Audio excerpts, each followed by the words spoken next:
Professor Eddie Glaude starts his new book with this first sentence. The first sentence of the book is, I do not love America and never have, especially now. I cannot help but join him in his sentiments. Yes, America is the place where I was born, but where I and many like me search fervently for a birthright citizen's belonging. Yes, America is the place where I have existed, but have also been left wondering why it exists in the manner in which it does.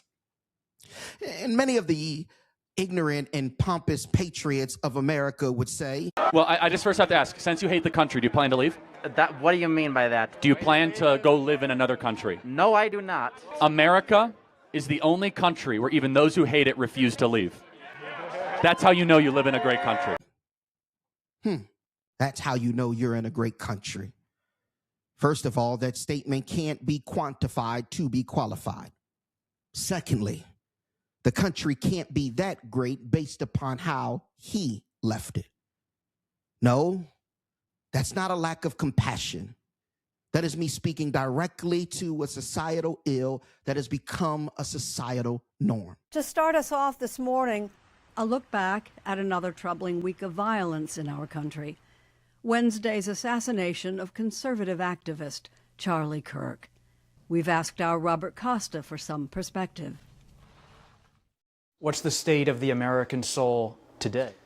I think that we are in a dangerous place. There's never been a once upon a time in American history. There's not going to be a happily ever after. But there are moments that you and I could agree we would like to see replicated. And this is not one of them. For John Meacham, the Pulitzer Prize-winning historian and author of The Soul of America, The Battle for Our Better Angels, this past week has been disturbing and all too familiar. So often you were asked at these moments to put it in context. What's the context here? I think the context is political violence erupts in America when there is an existential question. Who is an American? Who deserves to be included in we the people, or all men being created equal? When that is in tension, when we don't have common agreement about that, then if you look at it historically, violence erupts. American brutality is alive and well. So much so that we consistently make excuses for it and take it abroad whenever we desire to be enriched by it. Those who hate America should leave it, as if it was that easy. America and its imperialism, in a sense, cannot be evaded. If I nestle myself in the villages of Nigeria, I will find its publicity stunt bombs landing in a field nearby. If I'm fighting for democracy in Venezuela, I will see them kidnap my president in the facade of my well-being, but in truth, for the oil that they have promised their companies and the profit they have calculated for their families. Or what about the Gaza Strip, where war has been instrumentalized as a genocide and gentrification tool, where we find out, after all, that they are capable of a two-state solution, just with America, which plans to inherit the part of the land that was stolen through lobbed bombs and spilled blood. Turning a war-torn enclave into a world-class futuristic city filled with beach resorts and high-tech trains. That's the blueprint behind Project Sunrise, a Trump administration proposal pitching Gaza's reconstruction, obtained by the Wall Street Journal. U.S. officials say a team led by Jared Kushner and Middle East envoy Steve Witkoff developed the plan over the past month and a half. A 32-page presentation outlines a 4-phase rebuild, starting with humanitarian relief and ending with a luxury development along Gaza's coast. But critics say the plan is detached from the realities on the ground. We spoke with Kobe Michael, a senior researcher at the Israeli-based Institute for National Security Studies at Tel Aviv University. I think that the idea that such a plan was introduced indicates about the huge gap of the American understanding about the Palestinian society. The $112 billion 10-year plan would be anchored by nearly $60 billion in U.S. grants and loan guarantees, but it's contingent on Hamas fully disarming, a key reason critics question whether investors would take the risk. You're not going to convince anyone to invest money in Gaza if they believe another war is going to happen in 2 to 3 years.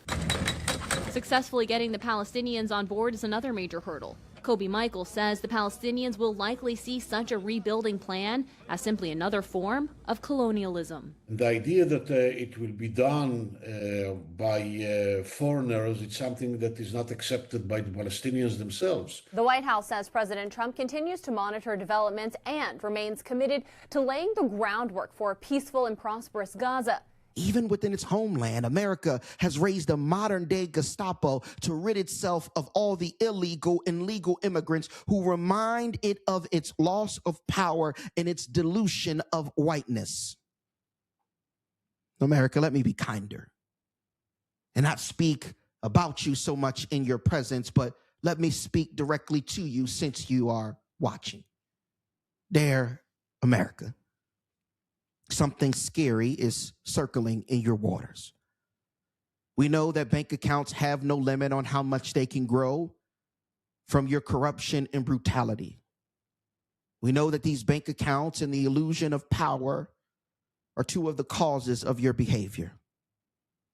However, we also know that souls definitely have a limit on how much they can be twisted until they plunge into insanity and deep depravity, accompanied by reprobate minds.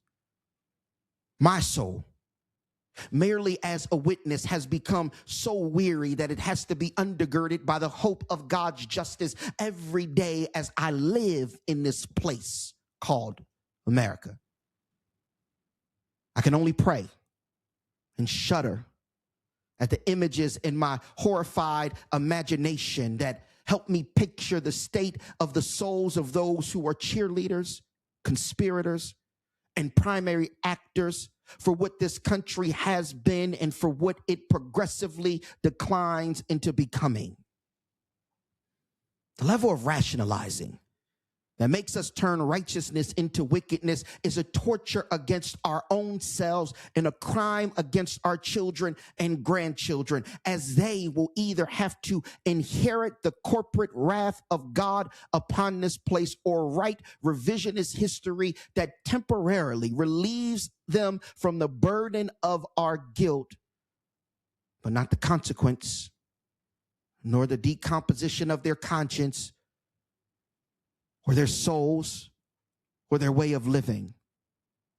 My God, I pray for the wretched America to find the Savior.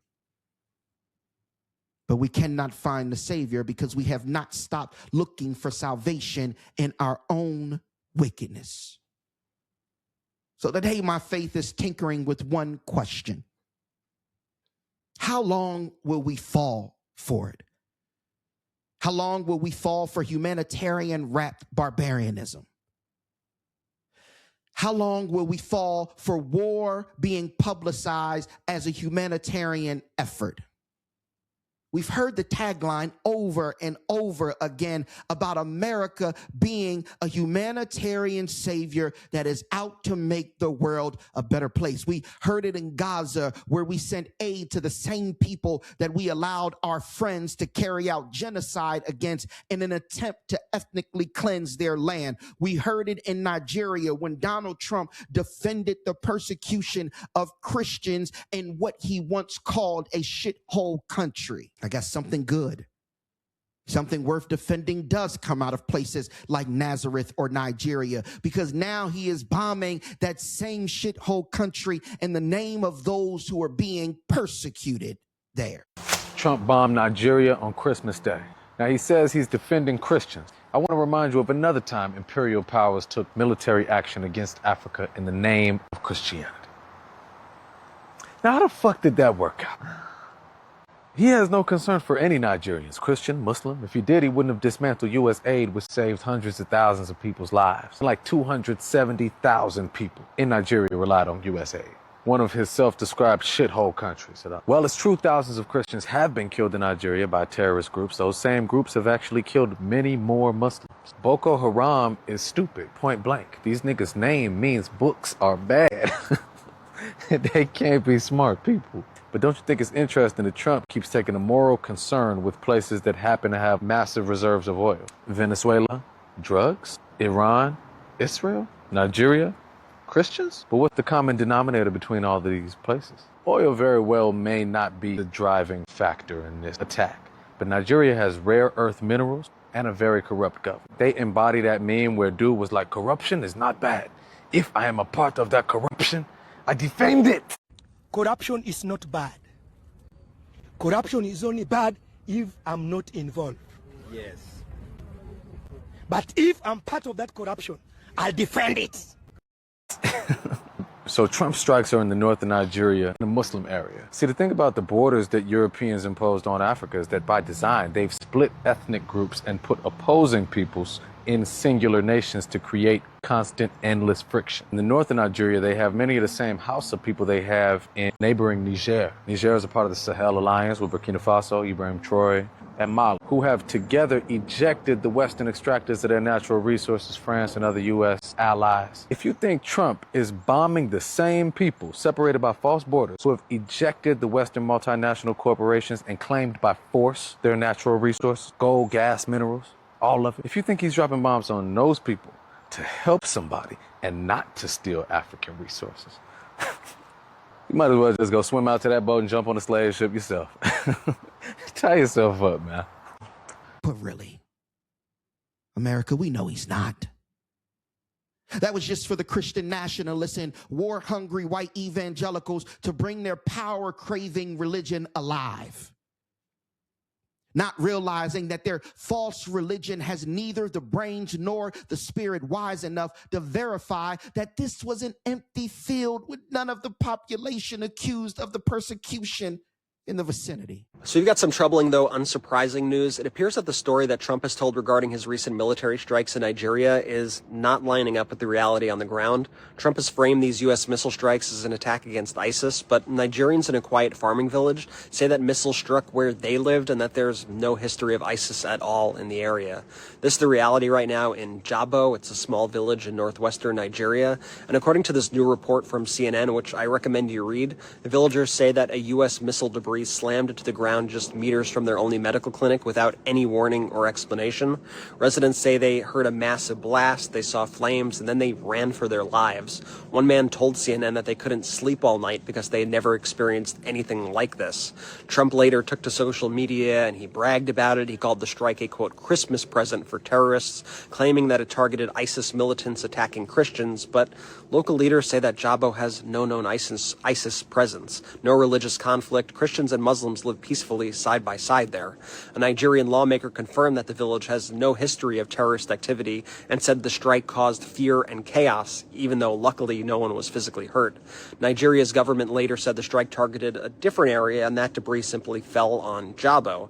And even Nigeria's foreign minister said that this wasn't a religious issue at all, despite the fact that Trump keeps framing it that way.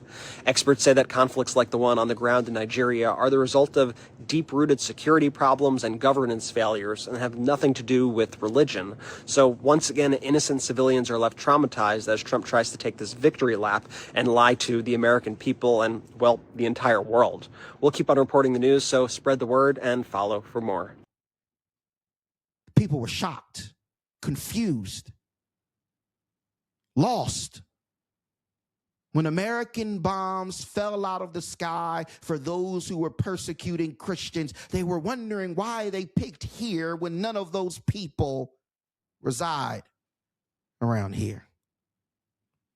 That was America at cosplay. They just wanted to play G.I. Jim and Machine Gun Moses to deliver the people they hate for the sake of worshiping the God that they love. And it is not Jesus, it's power and money.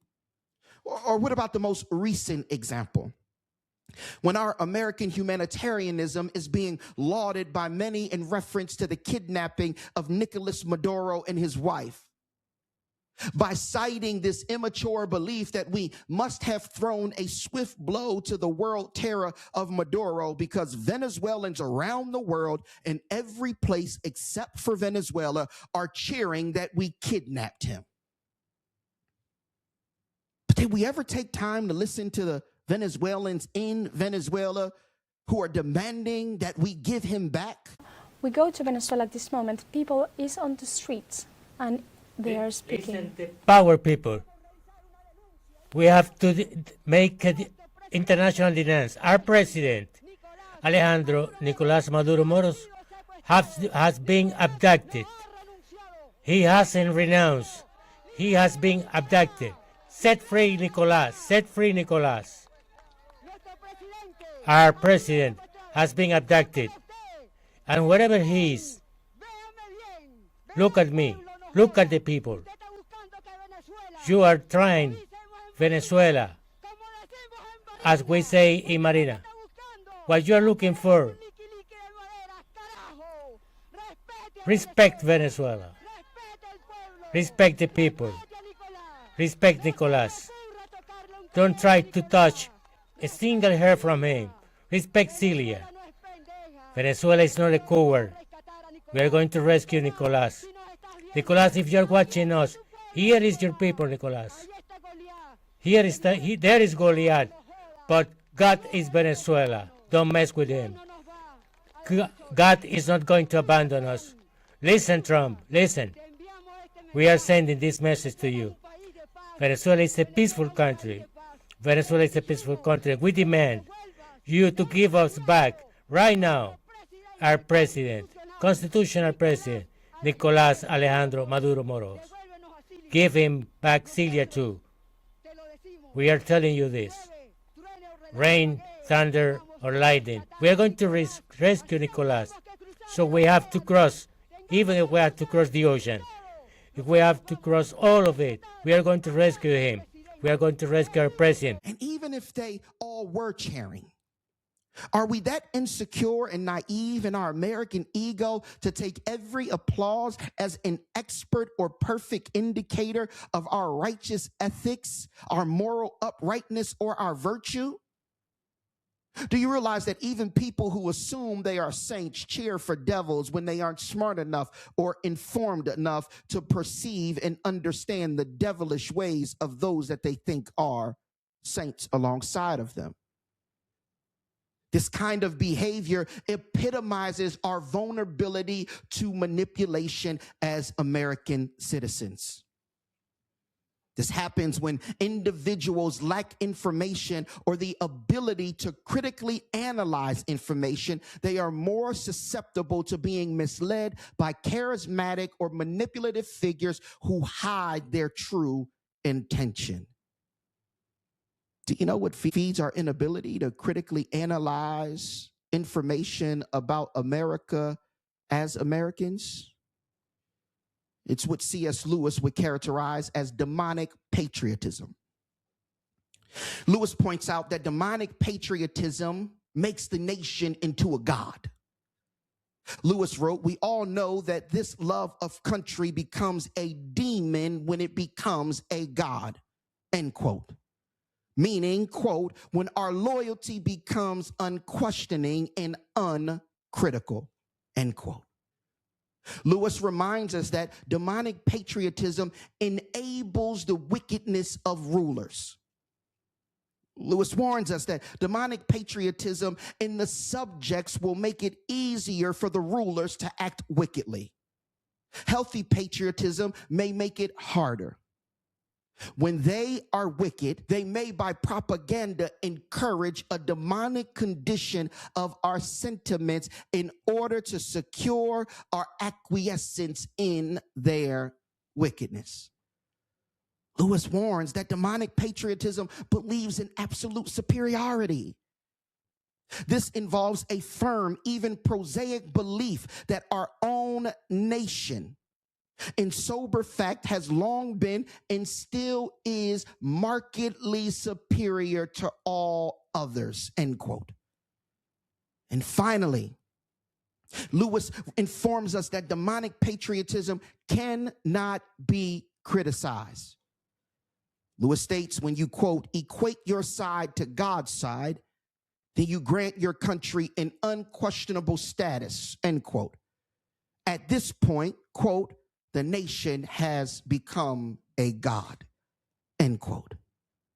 Demonic patriotism is the lie we have been fed to make our patriotism seem humanitarian and not that of a barbarian.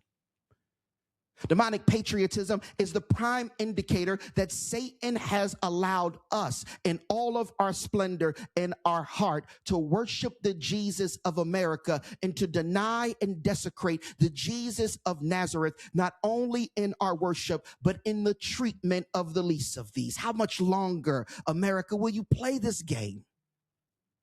How much longer, American Christian, will you allow the game to be played before you enter into the public square and announce that it is true, that it is historical, that it is verifiable fact that America, since its inception, has used humanitarianism as the smallpox blanket for the spread of their rampant barbarianism? It sounds like a horror story, like something too cruel to be true. But it happened. In 1763, during Pontiac's rebellion, native tribes had seized forts and were pushing the British out of the Ohio Valley. At Fort Pitt, under siege and desperate, British officers made a decision that changed history. They turned disease into a weapon. A local trader, William Trent, documented what happened. He wrote in his journal that they gave native leaders 2 blankets and a handkerchief from the smallpox hospital. His chilling note: "We hope it will have the desired effect." At the same time, British General Geoffrey Amherst wrote to Colonel Henry Bouquet asking if smallpox could be used to, quote, extirpate the tribes. Bouquet didn't hesitate. He replied, "I will try to inoculate the Indians by means of blankets. These aren't stories passed down. These are letters, military orders, still archived and verified to this day. And science confirms it. Smallpox can survive in dried scabs and fluids for months, especially on fabric. A contaminated blanket wasn't just a gift. It was a biological weapon. This wasn't spontaneous cruelty. It was calculated, premeditated, and fully endorsed by command. So the next time someone calls the smallpox blanket story a myth, remind them it's not folklore. It's documented biological warfare, a genocide tactic dressed up as a gift. Oh, you don't believe me and you're asking for more history. Why? Is it because Native Americans and their identity and possession of land have been so devalued in the American conscience and the lives of Americans that we no longer believe they are human enough to show us our ugliness? Well, let's take a trip through American history. Let's start with the Spanish-American War, 1898. The humanitarian plight of Cubans under Spanish rule was presented as a primary motivation for war, with Americans outraged by Spain's brutal reconcentration policies that herded Cubans into camps. President McKinley asked Congress for authorization to end the fighting and establish a stable government in Cuba. Does that sound familiar? However, the war resulted somehow in U.S. acquisition of the Philippines, Puerto Rico, and Guam, transforming America into an imperial power. What about the Philippine-American War, 1899 through 1902? President McKinley justified annexing the Philippines on political, commercial, or humanitarian grounds, claiming that cessation was necessary for the welfare of the Filipino people. The war was done under the guise of humanitarian intervention, though scholars question whether U.S. motives were driven by political, military, and commercial interests rather than compassion. The conflict resulted in at least 200,000 Filipino civilian deaths. Let's talk about the decade-long war of Vietnam. The domino theory was one of the main arguments used by the Kennedy and Johnson administrations during the 1960s to justify increasing American military involvement in Vietnam. The U.S. justified its military intervention by claiming it aimed to prevent communist domination of Southeast Asia and protect the region from tyranny. The underlying rationale suggested intervention was necessary to protect vulnerable populations from communism. How about the Grenada invasion in 1983? Reagan cited the need to protect American medical students on the island as justification for invasion. Future Secretary of State Lawrence Eagleburger later admitted that the prime motivation for intervention was to get rid of coup leader Hudson Austin and that students were a pretext. Reagan characterized Grenada as a Soviet-Cuban colony and claimed the invasion occurred just in time. Oh, we dare not forget the Iraq War. While weapons of mass destruction were the primary stated rationale, when WMDs weren't found, the Bush administration increasingly turned to humanitarian justification. However, Human Rights Watch concluded that the killing in Iraq in March 2003 did not rise to the level that would justify humanitarian intervention, as there was no ongoing or imminent mass slaughter at the time. These examples illustrate a recurring pattern where humanitarian concerns have been invoked alongside or as cover for strategic, economic, or geopolitical objectives throughout American history.